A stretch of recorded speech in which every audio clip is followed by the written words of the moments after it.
Good afternoon, everyone. This is David with Bolivar Live. Well, I tell you what you're looking at right now is a live view from our saltwater gospel cam here on Bolivar Peninsula. And you can see we used this shot earlier today, about 11 o'clock, 11:30, because I wanted to give you a reference. It's a good camera to view.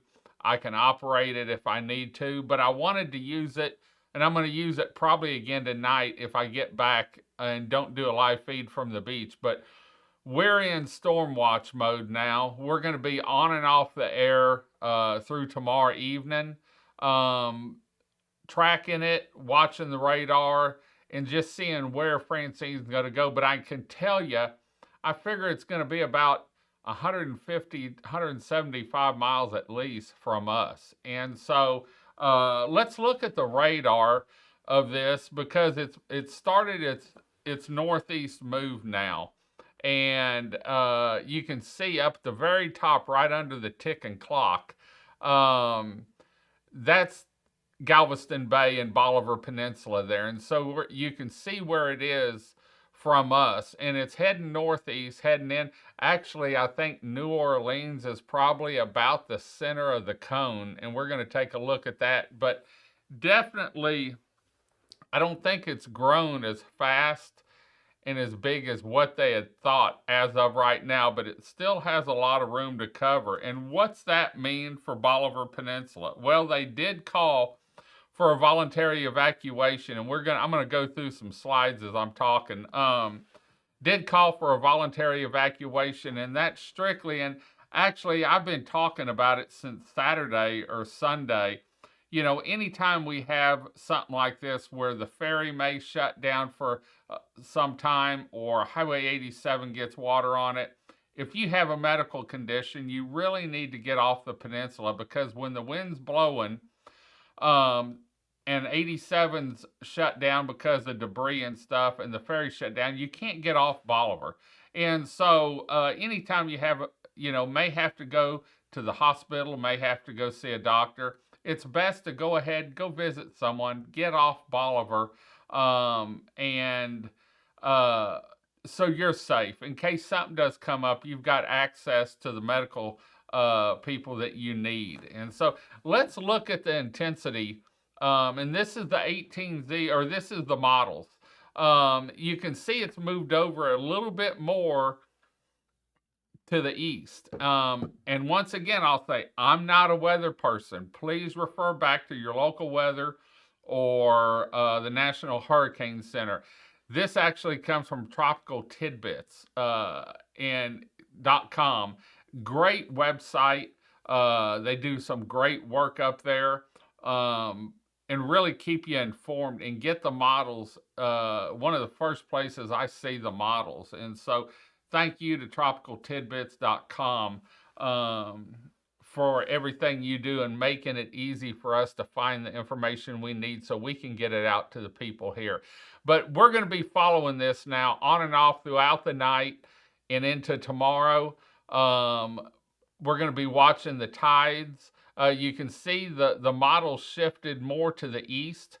Now it pretty much, goes up through, I think, about New Orleans, if my map's right, thinking's right. And that's a good thing, because that way it's not coming in closer to the Texas coast, which would affect us more. I think we'll see some 35, 40 mile an hour winds max. We may have some gusts a little bit higher than that, depending on the rain. And see a little bit of a storm surge. At one time it was 1 to 3 feet, but I really don't think we're going to see 3 feet. I may be wrong.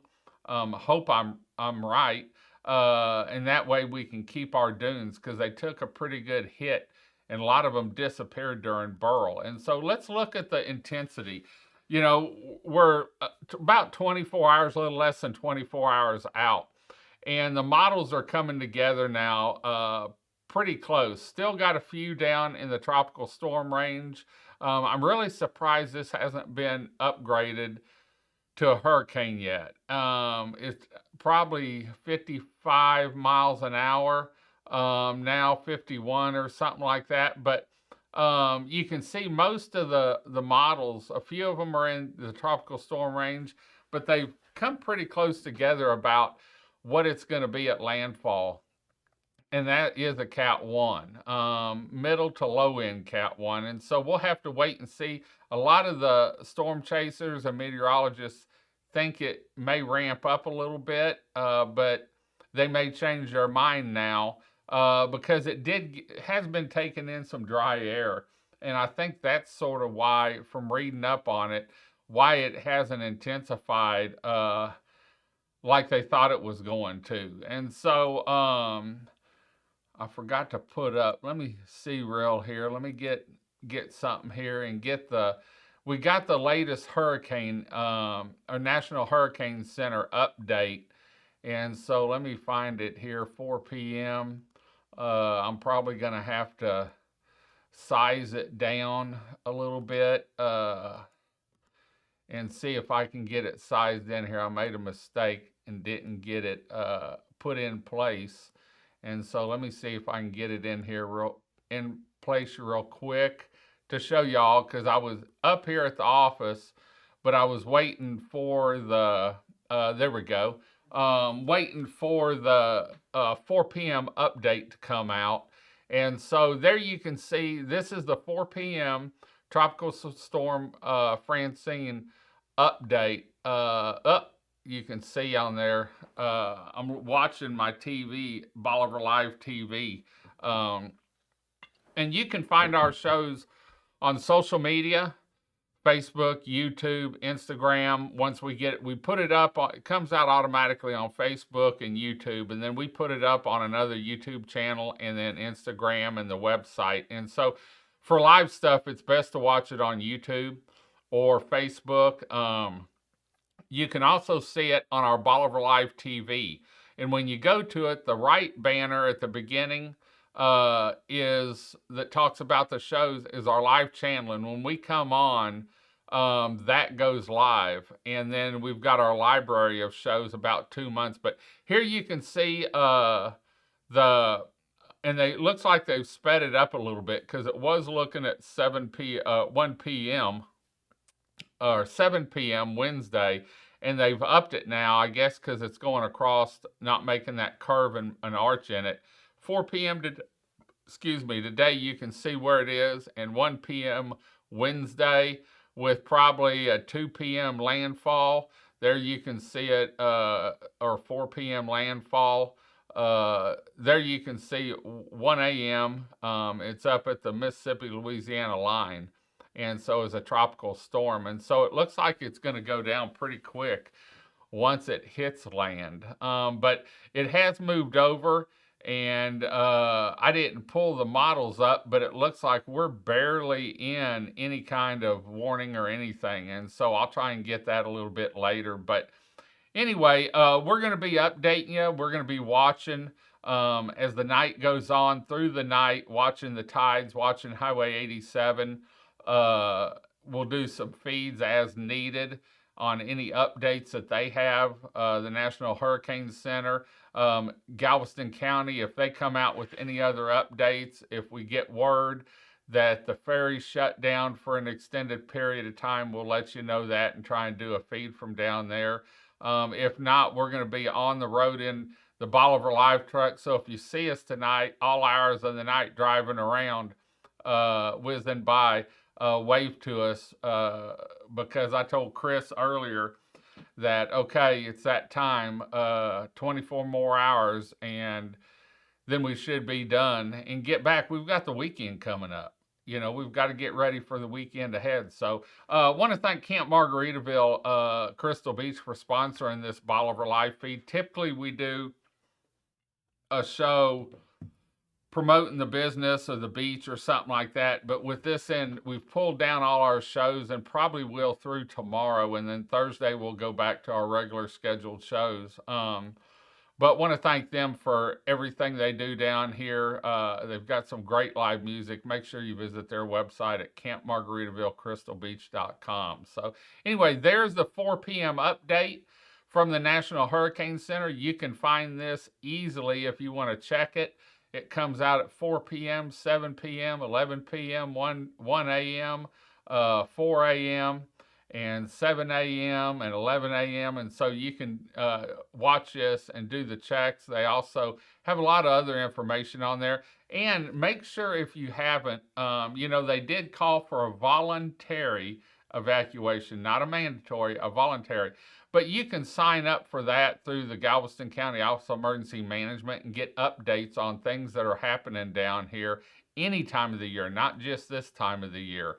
And so there's your live view from the Saltwater Gospel Beach Cam here. In fact, that's a vacation rental, and it actually has a pool on the front deck there. Great vacation rental by Swedes. So you can see the water's turbulent a little bit, got that look to it. And I'm sure it's going to get a little bit more. You can see the rig in the background out there, and we're going to be back a little bit later on letting you know exactly what's going on with Tropical Storm Francine. Maybe they'll upgrade it. There you can see it, and you can see Galveston's right about the center of the photo, right under the time clock there. That's where Galveston is, and Bolivar Peninsula. So it's almost due south of probably San Luis Pass right now. There you can see all the clouds and the convection in it and stuff, and the rain going off. We haven't got that much rain here, and so I'm anxious to see what happens because that northeast side is lacking much. And so I'm wondering if we're going to get the rain. I thought we'd get, 2 to 3 inches, probably 3 inches at one time, but, we may not even get that. And so we'll have to wait and see what happens there. Once again, the intensity models are coming together, and looks like it's going to be a medium to low Cat 1 if it doesn't intensify before landfall, which will be tomorrow afternoon. I'll pull that image back up here in just a second so you can see that. It's going to be right offshore at 1 o'clock. You can see where it's at right now at 4 p.m. This was a 4 p.m. update, and won't be long, it'll be on land. And drops down to a tropical storm, looks like, by the time it gets to the Mississippi-Louisiana line there. I think that's Mississippi. Yeah, Mississippi-Louisiana line. My glasses aren't strong enough. So anyway, we're going to head on out. We'll be back a little bit later on, letting you know exactly what's happening here on Bolivar Peninsula with Tropical Storm Francine. And the effects it has on Bolivar Peninsula. Remember, you can see Bolivar Live anytime through our 11 live webcams at BolivarPeninsulaTexas.com. Also get area information, vacation rentals, restaurants, shop stores, history, and more. The official Tourism and Visitors website. Until next time, I'm David with Bolivar Live. Y'all have a great day, great week. Come see us. God bless, and bye-bye.